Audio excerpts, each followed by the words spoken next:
nuestra... Tengo un eco por ahí, mira. ¡Aló, aló! ¡Aló! Sí, ya lo van a quitar. Aunque a mí me encantan los ecos. Hay gente que se hace eco de muchos chismenes. Yo no sé, hay gente que debe ser que, no sé, tiene los cables cambiados, atrofiados. Pero se sabe que el 70% de lo que se publica en redes es mentira. Tiene que ser verificado porque inventan, a los bancos viven tirándoles campañas para hacerles correr los ahorristas y inventan corralitos, cosas de esas. Y en la política, bueno, hay una campaña ahorita diciendo que Enrique Márquez, rector del CNE, renunció o debe renunciar, igual contra Picón. Y aún cuando se sabe que eso es mentira, que ningún loco va a hacer eso, porque el tema del CNE es más complejo que Barinas, mucho más complejo que el tema de Barinas, aunque hay que hablar del tema de Barinas. Bueno, empiezan a repetir eso como sin siquiera buscar la verificación.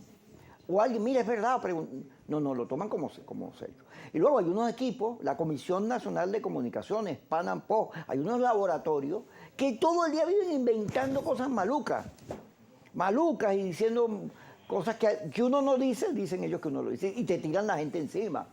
Porque a ellos no les interesan los debates ni la verdad, sino los cuentos. El cuento ese, el cese de la usurpación, es un cuento que, bueno, tuvo su moda, pero ya pasó. Pero ellos insisten en tenerlo todo el día ahí para que el poco público que todavía cree en eso siga insistiendo. Entonces hay una búsqueda permanente de un público que debe citarse mucho con eso, de la invasión, del vete ya, de la solución rápida, de que vienen los mariles, la Corte va a meter preso a Maduro, el CNE va a renunciar. ¿Y qué pasaría si el CNE renuncia, señor Enrique Márquez? Kiko, buenas tardes. Gracias por la invitación. Bueno, hay gente que pensará que una renuncia del rector Picón o del rector Márquez originaría un conflicto tal que será un tsunami político. Y de esas ilusiones se ha vivido durante mucho tiempo. Yo prefiero vivir de la realidad.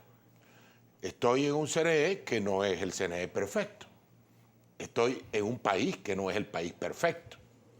Y tengo la responsabilidad y el compromiso de trabajar para mejorar las cosas.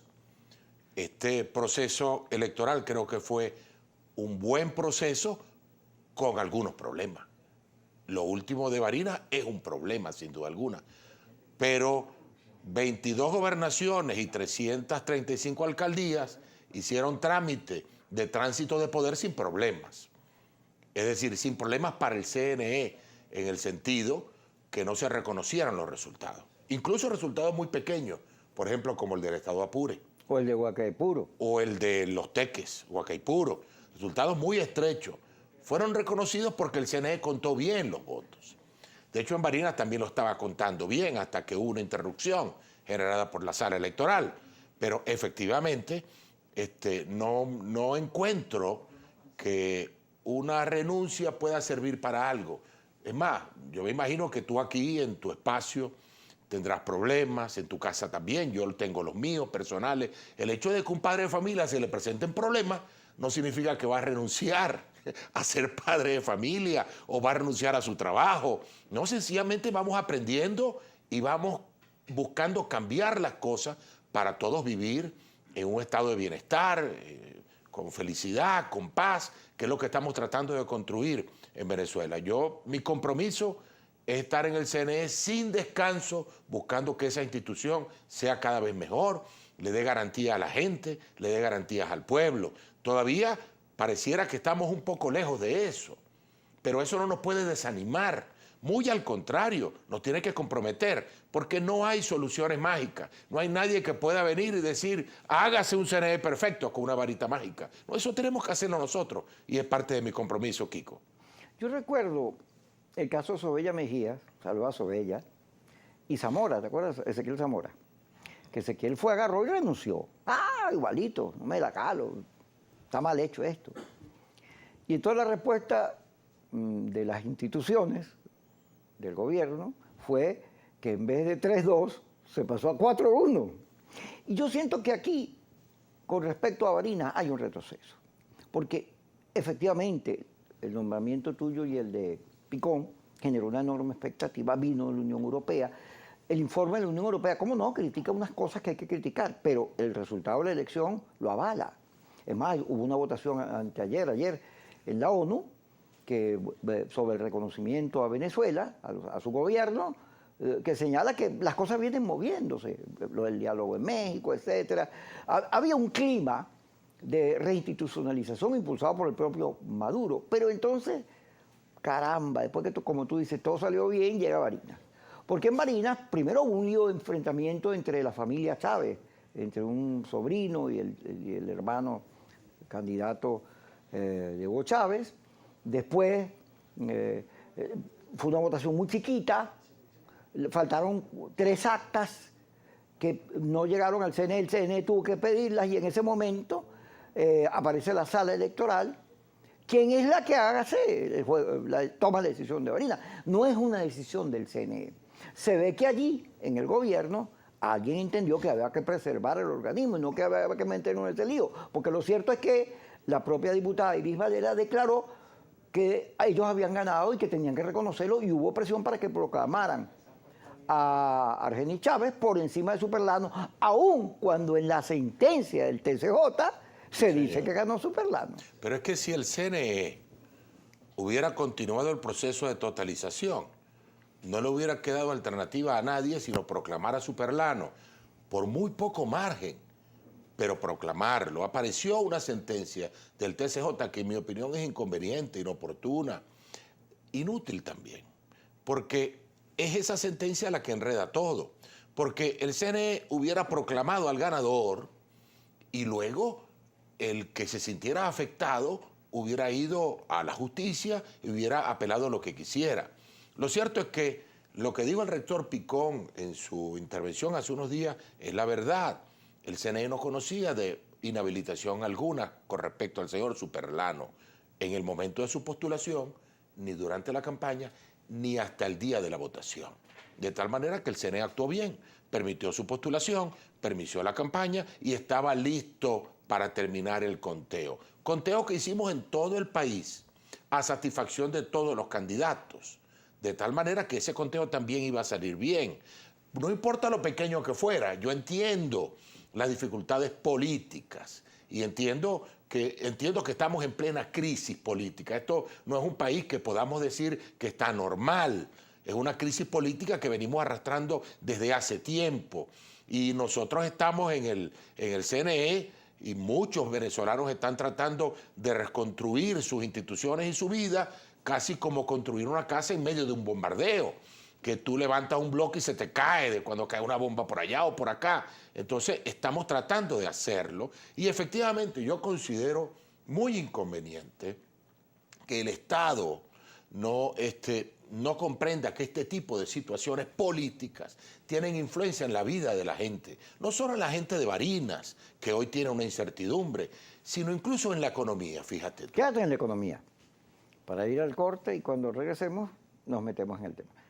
Ya estamos ustedes, no está Yesenia, pero aquí están los yesenios, aquí están haciendo ya sus cortes y sus... Estaban en la abstención desde el punto de vista político, regresan, muchos de ellos, se mantiene una abstención, una clásica y otra que es producida por la decepción, la gente que se fue, que tiene varias variables, pero aumenta la votación y aumenta la participación del sector político. De manera que la discusión entre votar o no votar, las salidas de fuerza o la salida electoral, la va ganando el voto. Y ese es un juego donde el gobierno invierte, porque el gobierno es el más interesado en que se recupere la economía. Esta economía como está, no le sirve a Maduro para el 2024. Si esta economía sigue, esa flecha que pone que de 7 millones no sé cuánto bajó a 3 millones no sé cuánto, puede seguir para abajo. Y así hagas lo que hagas, jugadas políticas, no vas a lograr mejorar la decepción que hay en la gente. Entonces, todo eso que se avanzó se puso en retroceso en Barinas. Porque fíjate, Maduro habilitó en un decreto una cantidad de gente que participó en la elección, el CNE no recibió nada. De repente todo eso desapareció y otra vez están inhabilitados, es decir, retrocedimos. Sí, Y fíjate tú que el tema es político, ¿no? Y la crisis política, crisis de la clase política, no atribuible solo a un solo sector. Y yo adquiero mi responsabilidad, porque yo soy miembro de la clase política en Venezuela. La clase política nos equivocamos. Generamos una crisis de tal tamaño que la economía es la que está sufriendo. Y acciones como esta, y lo digo con mucho respeto y consideración, porque el esfuerzo que hemos hecho en el CNE, dirigido por el profesor Calzadilla, que a propósito tiene el respaldo de todos los rectores, porque creo que se ha hecho un buen trabajo, a pesar de todas las circunstancias, ese hecho que ocurrió en Barinas tiene influencia, porque entonces la gente dirá, oye, aquí no se respeta la Constitución, aquí hay una normativa que no se está respetando, y yo lo digo con responsabilidad, en el sentido, por lo menos, de las inhabilitaciones. Yo soy rector del CNE y como rector del CNE tengo que aceptar lo que otros poderes dictaminan, pero puedo ser crítico y lo soy, en el sentido de que la inhabilitación política por la vía administrativa no le está otorgando el derecho a la defensa al afectado. Entonces, a cualquier persona le abren una investigación y ni se da cuenta. Lo inhabilitan políticamente y ni se da cuenta, porque nunca fue convocado para que mostrara su argumento en cuanto a lo que la Contraloría indique. Eso tiene que ser corregido, porque eso atenta contra lo establecido en la Constitución. Entendamos la Carta Magna, las reglas del juego máximas que hay en nuestro país. Y esa regla del juego, al violentarse por algunos de estos factores, generan desconfianza en factores económicos, en aquellos que tienen que invertir. Dicen, caramba, vamos a esperar, Venezuela todavía no está lista. Que bien hubiera sido que Barinas hubiera salido mejor, porque entonces la puntuación en el examen hubiera sido mucho mejor, no solo para el CNE, no señor. Para el país. Para el país, para un país que va cerrando las heridas, que deja los odios a un lado, que genera tolerancias entre nosotros, y con eso podemos ir avanzando, porque eso es algo de perogrullo. Así como una familia desunida, así como una familia que se mantiene en pelea no puede avanzar, tampoco un país que se mantenga en esa situación de peleas continuas, de intolerancias, de odio, de señalamientos, de apodo, de animalización de la política, eso no va a avanzar nunca. Entonces, por eso es tan importante que haya un cambio en Venezuela, y la primera que tiene que cambiar es la clase política, aquellos que hacen política todos los días, para enmarcar su política dentro de la Constitución, entiéndase, quienes gobiernan y quienes no, para generar confianza en el país acerca de que la política realmente funciona para algo. Hay un desprestigio del oficio político, y eso hay que reconocerlo para poder mejorar, y allí está una de las claves de lo que el CNE tiene que hacer. Y estamos comprometidos a hacerlo, por lo menos en términos individuales, buscar siempre el que a través del voto la gente esté confiada en que puede cambiar el destino del país. Fíjate, leo ahí en WhatsApp. El CNE son unos perversos porque agarraron e inscribieron a Riaza, que no vive allá, y a Claudio Fermín, que no es de ahí. Yo recuerdo que yo fui candidato en Mérida, yo vivo aquí, fui candidato en Mérida. Pero además tengo entendido que más de 600 candidatos del proceso que acaba de culminar el CNE los autorizó. Sí, incluso después que el registro estaba cerrado, porque como todo fue tan complicado y fue muy complejo, entonces hubo gente que fue candidato a alcalde en un municipio y votaba en otro. Gente que fue candidata en un estado y votaba en otro. Entonces el CNE fue elástico en esa materia e hizo los cambios. No fue distinto ahora. Tanto el señor Arriaza como el señor Fermín no votaban allá, pero hubo una solicitud de sus organizaciones, tal como ocurrió para el 21 de noviembre durante el mes de agosto, y se le cambió su residencia electoral. Eso es algo que no es exclusivo de estas dos personas, no, sino que se ha hecho muchas veces. Tú mismo fuiste beneficiario de eso cuando fuiste candidato, porque la idea es que si eres candidato en Mérida, votes por ti mismo, o sea, que tengas la oportunidad de ir al centro de votación y ejercer el derecho al voto por ti también, si tú quieres. Sí, ahora fíjate, todo eso que es normal, como el cuento de las listas, que cada vez que hay un proceso electoral aparece un poco de nombre, cédulas de muertos, no sé qué cosa, que siempre se aclara, mire, eso no es verdad, eso está inventado, pero hay un discurso permanente de ataque a la institución electoral que es consciente, está hecho adrede, que es parte de lo que tú llamas la violación de la Constitución, pero de algo más perverso todavía, porque fíjate, ciertamente la intervención del TCJ en la vida de los partidos, las inhabilitaciones, Sí, todo esto sí, un no problema. es sano para la democracia. ¿Por qué? Porque generalmente quienes son sujetos de eso son opositores. Y luego, la democracia funciona cuando tú puedes decir lo que te dé la gana y no te pasa nada, no tienes que ir preso o exiliado, no tienes que perder o ser violados tus derechos humanos. Pero resulta que ciertamente se acusa al gobierno de violar la Constitución y la ley. Más, ellos lo hicieron la Constitución actual. Ahora, tú encuentras también que del otro lado del opositor también se viola la Constitución y las leyes permanentemente. Este conflicto interno del PSUV, que es la que produce la situación de Barinas, bueno, ahí está el caso de Acción Democrática. El conflicto de Acción Democrática como se impregnó toda la oposición y produjo todos esos casos horribles. Entonces, el país no completo, sus opositores, los semáforos, tú vas en un semáforo, Enrique, ahorita, y nadie se para. Nadie lo respeta. Lo respeta. Entonces, estamos en un problema de que la Constitución, cada vez que llega un nuevo mandatario, quiere su camisa bien hecha, a su medida, y va y cambia la Constitución. Pero hay que respetar la Constitución. Ahora hay que generar un debate sobre eso, porque la Constitución tiene imprecisiones. Fíjate, en el tema de los candidatos. Es ver, la Constitución, tú para ser candidato a un sector tienes que haber nacido, vivir ahí. Bueno, eso no se aplica, eso no es verdad. Eso nadie le hace caso, pero bueno, si nadie le hace caso, tienes que corregir eso. Para eso está la Asamblea, corrige. Las constituciones tienen muchos mecanismos para actualizarse. Lo que no puede hacer es ignorarla. Entonces va un señor, se para en una plaza y dice que soy presidente, o la Asamblea dice que el gobierno, el presidente abandonó el cargo, y eso, cuando tú vas a buscar el texto constitucional, hay unos vacíos ahí que permiten unas interpretaciones. Bueno, y por ahí fue que empezó todo. Empieza todo la crisis política porque entonces estábamos, en un símil pues, estábamos metidos en el ring de boxeo político y de pronto alguien se salió del ring y el otro lo persiguió y empezaron a pelear fuera del ring sin regla, pegándose mordiscos y con un martillo, porque se olvidaron las reglas de la política y del país, las reglas de la Constitución. ¿Cuál es la principal institución del país? La Constitución. Y el respeto a esa institución lo es todo. Los poderes se rigen por ella, los ciudadanos nos tenemos que regir por ella y toda la economía se rige por ella. De tal manera que el volver a la Constitución es esencial. Ahora, ¿cómo se logra eso? Hay gente que piensa que se puede volver a la Constitución con violencia. Yo estoy en desacuerdo, porque la democracia constitucional se logra es con más democracia, con sacrificios. Este no es un camino fácil, nadie lo ha dicho.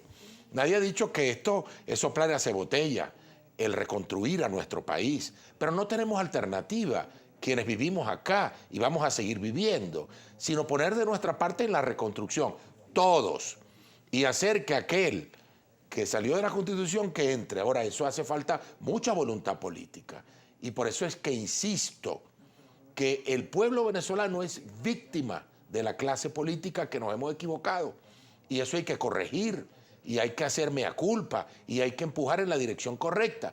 Yo veo con buenos ojos el hecho de que hay gente que está reflexionando, que estaba en una política y está cambiándola. Veo con muy buenos ojos que la mayoría de la clase política participó en las elecciones, porque no hay otro camino.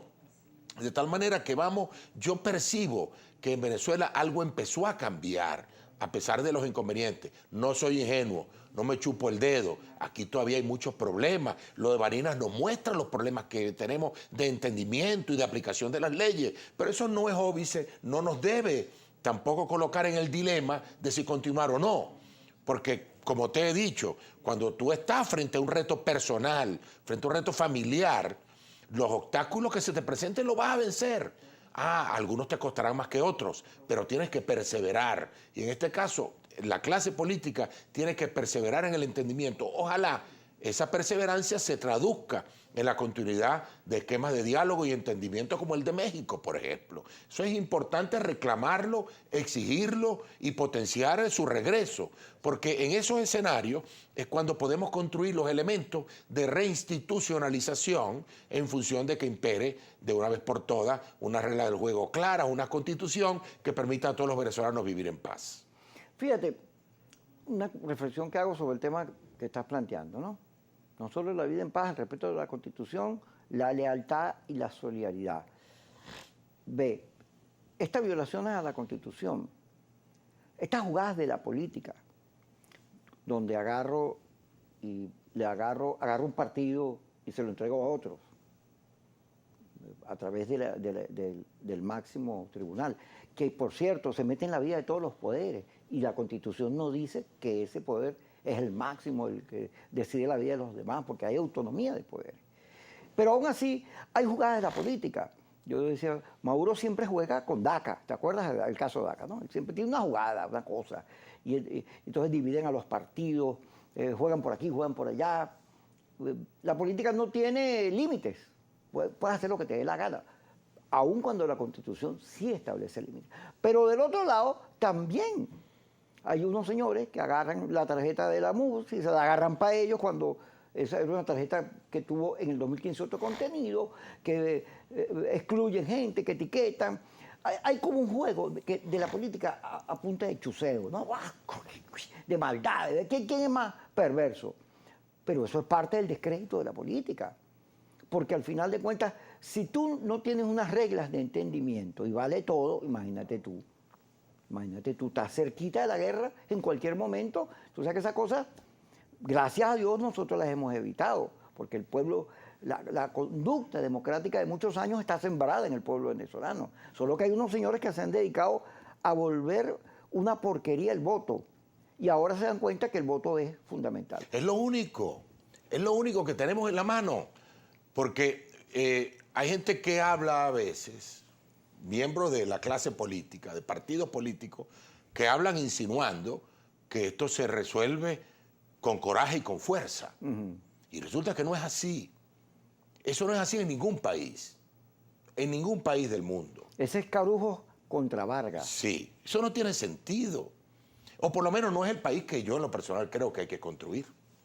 A pesar de las dificultades y de la falta de entendimiento y que pensamos diferente, pues esa es la razón de ser humano, pensar distinto.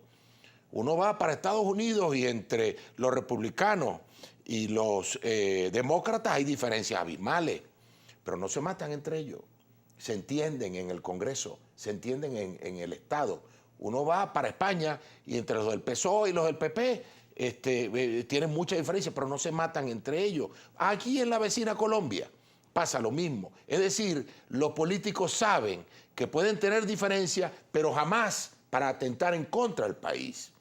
Jamás. Siempre hay una ventana de sensatez para decir que el país está por delante. Y en este caso, yo reclamo que debe haber amor por este país y que las acciones que emprendamos, los políticos, tienen que ser mirando a la patria, al país, a la república, como uno ve su familia, como ve los hijos y ve la esposa, o ve al hermano, o a la hermana, o a la madre, como los ve con cariño, que hace todo lo que pueda por su felicidad, igual por el país.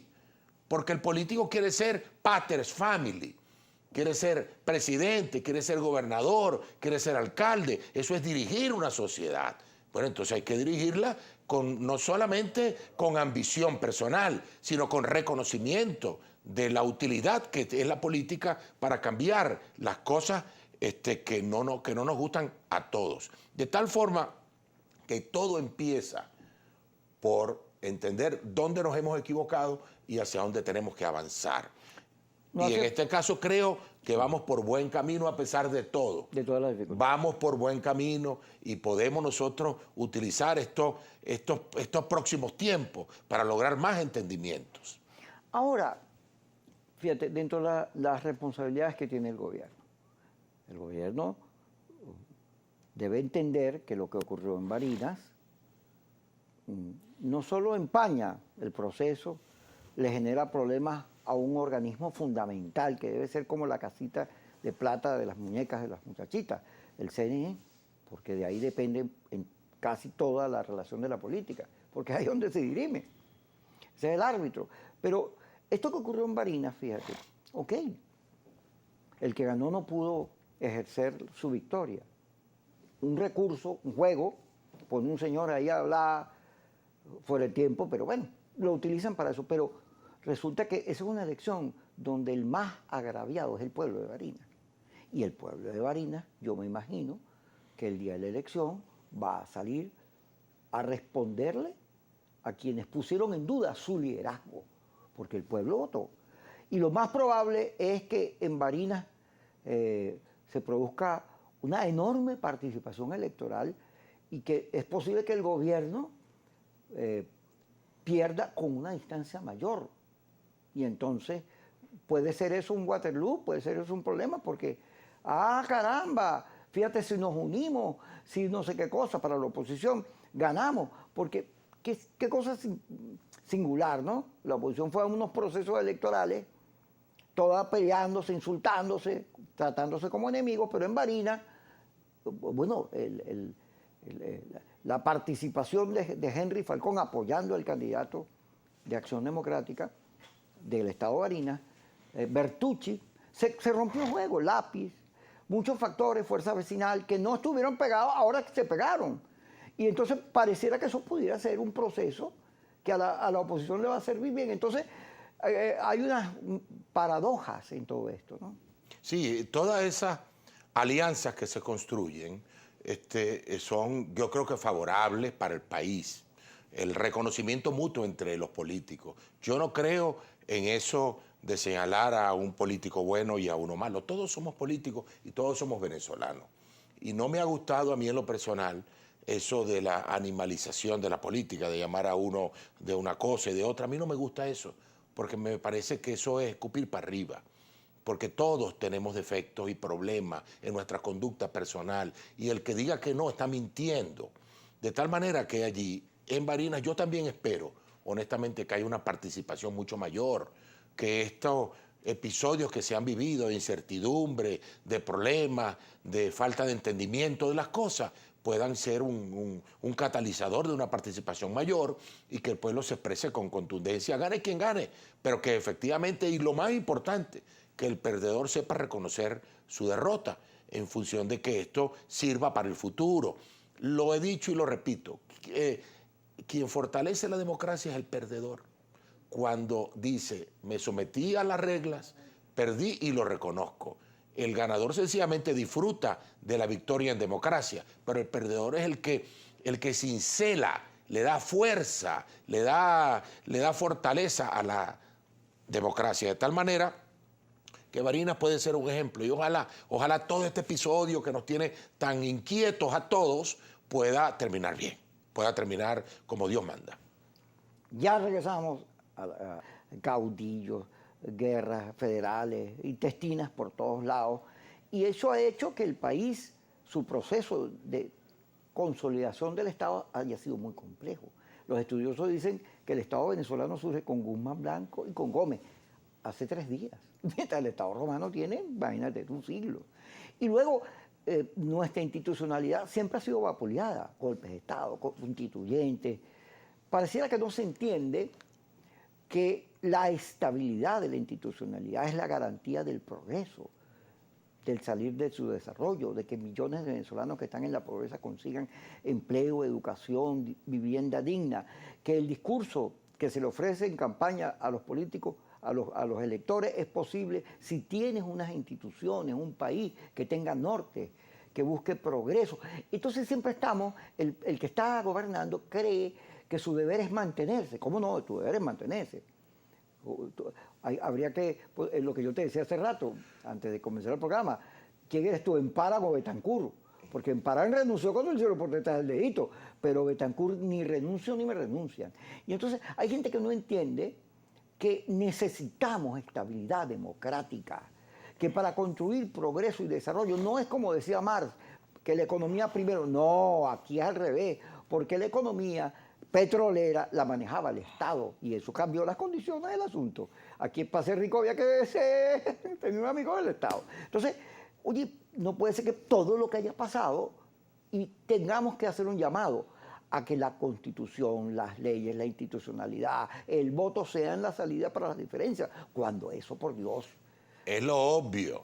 Pero por eso hay mucha gente que nos visita y dice, caramba, pero este país que tiene de todo, tan bello, y la gente tan amable, y los venezolanos, realmente los venezolanos somos personas bien preparadas, hemos tenido buenas universidades, buena educación, la mejor del subcontinente quizás. ¿Y por qué no hemos avanzado? Precisamente porque no hemos fortalecido nuestras instituciones, porque las vapuleamos cada vez que podemos, porque las violamos, empezando por la Constitución. Entonces es allí, la fórmula es muy sencilla y muy complicada a la vez. Muy sencilla de explicar, pero muy complicada de implementar, porque significa deponer actitudes, dar un paso atrás cada uno de los factores que están en un conflicto, como decía el difunto presidente Carlos Andrés Pérez, en una guerra sin cuartel, refiriéndose a la política venezolana, que él decía es como una guerra sin cuartel. Es más, él en su discurso hablaba mucho de que había que dejar a un lado el odio y la intolerancia, porque eso era un cáncer para Venezuela y más para los políticos. De tal forma que, aunque se dice muy sencillo, y yo creo que es elemental lo que tenemos que hacer, es muy complicado de implementar porque somos seres humanos. Y más en un país como este, que tiene unos cuantos años de crisis en las cuales han ido bombas a un lado y hacia otro. Este ha sido un país con dos presidentes, con dos asambleas, con dos poderes. Eso es algo que deja sus huellas en las relaciones entre las personas. Esas relaciones hay que recomponerlas. Entonces sí creo que tienes tú mucha razón en el sentido de decir que es en el fortalecimiento de esas instituciones donde está la respuesta. Fíjate, por ejemplo, nuestra Constitución en su preámbulo habla de refundar la República, la intención de la Constitución, refundar la República y convertirla en una sociedad democrática. Sociedad democrática implica democracia a todo nivel, pero aquí hay gremios profesionales, por hablar de gremios profesionales, que tienen 15 años que no hacen una elección, universidades que no le han permitido hacer elecciones, sindicatos y federaciones de trabajadores que no hacen elecciones. Eso hay que resolverlo, porque es el tejido social democrático que hay que fortalecer para que la gente vuelva a creer, porque nos desacostumbramos a la democracia. El Estado venezolano, todos los poderes han de cierta manera se han unido para vapulear esa democracia durante mucho tiempo. Y eso hay que corregirlo. Es parte de las funciones del CNE y ahora que espero que tengamos chance para hacerlo, tenemos que asumirlo, el mandato constitucional de permitir a la sociedad que se convierta en una sociedad democrática, porque la democracia no solamente es buena para colocar al presidente de la República o al gobernador o al alcalde, no, es para todos los actos de la sociedad venezolana, tiene que ser un acto democrático, protagónico, como dice la Constitución, tiene que ser de respeto a las leyes. De tal manera que hay mucho por hacer. Esto no es tan sencillo como quitar a una persona y poner a otra, como se ha vendido. Quitamos a esta persona, ponemos a otra y el problema está resuelto. No, no, no. Esto es un problema mucho más difícil de resolver y tiene que ver con la participación de todos. Aquí no hay mesías, no hay varitas mágicas. Aquí o todos nos embraguetamos a atender nuestras responsabilidades, las responsabilidades en el trabajo, las responsabilidades que tiene el policía, que tiene el maestro, que tiene el rector del CNE, que tiene el profesor de la universidad. A pesar de las dificultades, o nos ponemos a hacer lo que tenemos que hacer, o el país sencillamente no va a echar para adelante. Fíjate, en estos días, mi hijo Diego me hace esta reflexión, porque él hizo un posgrado, una especialización sobre el tema. La democracia occidental está en crisis en todos lados. Ahí tienen los Estados Unidos. El señor Trump casi que la desbarata. Está en crisis porque hay unas mayorías que se imponen sobre las minorías. En este caso, la primera minoría del país, el PSUV, se impone sobre todos los demás y no hay consulta, no hay debate, no hay discusión, no hay entendimiento para tener nortes comunes, sino me impongo. Pero ahora hay redes Y entonces la gente a través de las redes se queja y no lo puedes parar. Y entonces ese ruido de quienes están, a quienes se les violan sus derechos, los homosexuales, los grupos de identidad sexual, las mujeres, los que son diferenciados por raza, las religiones, todo eso es un caldo de cultivo que clama inclusión. Entonces la democracia, y lo decía Betancourt, lo dijo Betancourt en su última intervención